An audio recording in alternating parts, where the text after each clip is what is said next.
Hello, and thanks for stopping by. Today we'll be discussing my configuration file in Fastfetch. So this is what my Fastfetch currently looks like. Right here you have the logo, on this left hand side you have icons, in the middle you have a separator, and on the right hand side you have your content. And so today I want to show you how I got this working, because there's a lot of you coming over from Neofetch that don't exactly know how to configure your file, and the documentation really isn't that great. So let's go ahead and get started. You'll want to go to .config/fastfetch and make a new file in there called config.jsonc. And if you don't want to follow along with this tutorial, I also have this on my GitHub. So let me go over some things that are in my configuration file. First thing we have is logo. Now the type I would set to kitty-direct. This is the only way I was able to get the logo to even show up. Otherwise, if you don't want a custom logo, you can set it to auto, where it'll choose ASCII art based on your distribution. Or you can set it to none and not see any logo. But for those who want to see their custom logo, you'll want to type in a source, and your source is going to be the path of your file, and make sure you set a width and height.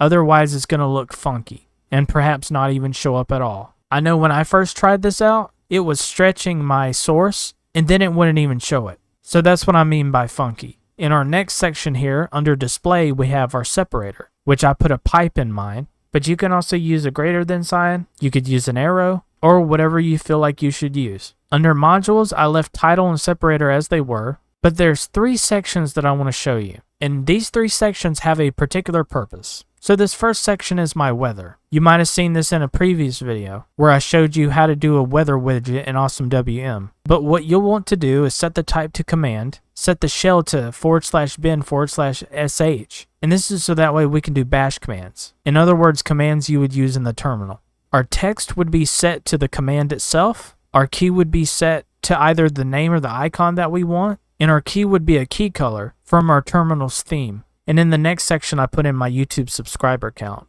I also did a video on this in which I showed you how to do the widget in AwesomeWM. But what you'll want to do here is set the type to command, set the shell to /bin/sh, set the text to /user/bin/python3, and then I set it to my Python file, so that way it runs the file from Python 3 in the bash shell. And then I set the key to the YouTube icon, but you could also just type in YouTube if you wanted to. And the key color came from our terminal's theme. So these are 2 examples in which you can use commands from the terminal in your Fastfetch. But now if you wanted something custom, like in other words you wanted custom text, you just set the type to custom, and then you put in a new value called format, and that's where your text goes. As for everything else, you'll type in what the type is, you'll type in the key, which is going to be the text of it.